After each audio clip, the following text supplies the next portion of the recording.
வயநாடினுடைய demography நம்ம எல்லாத்துக்குமே தெரியும். இன்னைக்கு வயநாடு எப்படி இருக்குன்னு. ராகுல் காந்தி அவர்கள் நிற்கும் பொழுது உறுதியாக நான் வயநாட்டில் மட்டும்தான் இருப்பேன் நின்னாங்க. அவர் பிரச்சாரம் பண்ணும் பொழுது நானும் அன்னைக்கு வயநாட்டில் இருந்தேன். ராகுல் காந்தி அவர்கள் அதன் பிறகு 2 தொகுதியில் வெற்றி பெற்று விட்டு 1 மாத காலம் ரிசைன் பண்ணாம அதன் பிறகு வயநாடை வெற்றி கொடுத்துட்டு போயிட்டாங்க. இன்னைக்கு பிரியங்கா காந்தி அவர்கள் ஏன் வந்திருக்காங்கன்னா, என்னுடைய தனிப்பட்ட கருத்து, ராகுல் காந்தினால் இன்னைக்கு காங்கிரஸ் பேரியக்கம் எழுச்சி பெறாது என்பதை அவர்களாக ஒப்புக்கொண்டு, உலகத்தில் பாருங்க ஒரே குடும்பத்தில் 3 பேர் எம்பிகளாக இருப்பது இன்னைக்கு இந்தியாவில் தான் நடக்குது. 3 பேர். ராஜ்யசபால சோனியா காந்தி, லோக்சபால ராகுல் காந்தி, மறுபடியும் லோக்சபால பிரியங்கா காந்தி வதரா அவங்க நிக்கிறாங்க. 3 பேர் ஒரே குடும்பத்தில், தாய் மகன் மகள். காங்கிரஸ் அவர்களுக்கு ஏன் வயநாட்டில் நிக்கிறதுக்கு வேற ஆளே கிடைக்கலையா? கேரளாவில் இருக்கக்கூடிய உள்ளூர் காங்கிரஸ் கிடைக்கலையா?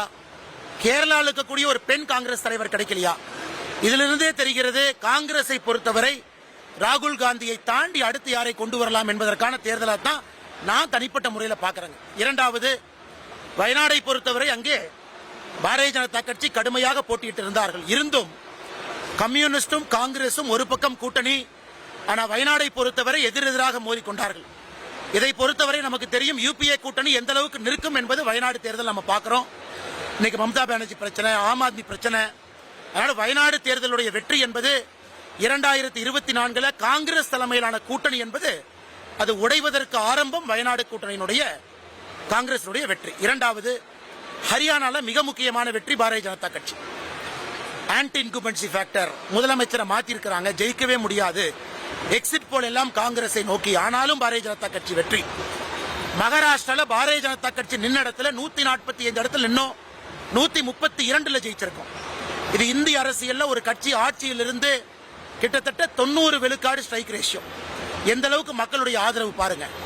ஒரு நார்த் இந்தியன் ஸ்டேட், ஒரு சவுத் இந்தியன் ஸ்டேட், 2 பக்கமும் பாரதிய ஜனதா கட்சி தேர்தலுக்கு பிறகு ஆளுமையை காட்டியிருக்கின்றார்கள். குறிப்பாக பிரதமருடைய செல்வாக்கு எந்த அளவுக்கு இருக்குன்னு நம்ம காட்டியிருக்கோம். அதனால் நிச்சயமாக வருகின்ற தேர்தல் டெல்லி, பெங்கால், ஜார்க்கண்ட்லே தோற்றிருந்தாலும் கூட கடுமையாக அங்கே போராடி இருக்கின்றோம்.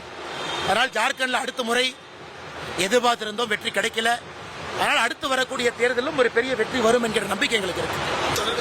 ஆனா ஆளுநர் அவர்களை பொறுத்தவரை குறிப்பாக அவருடைய கருத்து, சபை மரபு, தமிழகத்தில் லெஜிஸ்லேட்டிவ் அசம்பிளி, நம்முடைய மக்களுடைய பவராக இருக்கக்கூடிய அசம்பிளியில தேசிய கீதம், தமிழ்தாய் வாழ்த்து 2ம் பாட வேண்டும் என்பது ஆளுநருடைய கருத்து. இது போன டைம் கான்ட்ரோவர்சியில் ஆச்சுங்கன்னா, இன்னைக்கு இந்தியாவில் சில மாநிலங்கள் மட்டும்தான், குறிப்பாக கர்நாடகா, ஒரு ஸ்டேட் சாங், அவர்களுக்கென்று மாநில பாடல், மாநிலத்துக்கான பிளாக் கர்நாடகாவுக்கு இருக்கு.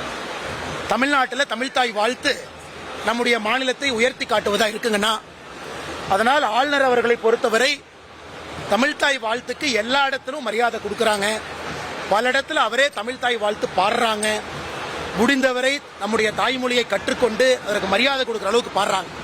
அவர் எங்கேயும் கூட சிறுமைப்படுத்தல. அதனால் தமிழக அரசு தேசிய கீதத்தை எதற்காக அதன் மீது ஒரு கடும் கோபத்தை வச்சிருக்காங்கன்னு தெரியல. தமிழக அரசு தமிழ்தாய் வாழ்த்தும் முக்கியம், தேசிய கீதமும் முக்கியம் என்கின்ற ஒரு கொள்கை முடிவுக்கு வர வேண்டும் என்பது என்னுடைய கருத்து.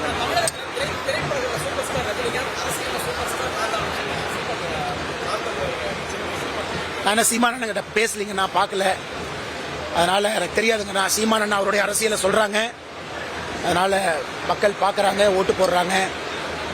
தமிழக அரசியலுடைய சூப்பர் ஸ்டார் யாருன்னா வாக்காளர். மிச்சவங்க எல்லாம் ஆக்டர்ஸ் தான். அதனால வாக்காளர்கள் தான் சூப்பர் ஸ்டார். சீமானன் ஒரு மிக முக்கியமான ஒரு தலைவர். 2025 எல்லாத்தையும் தீர்மானிக்கிறாங்க.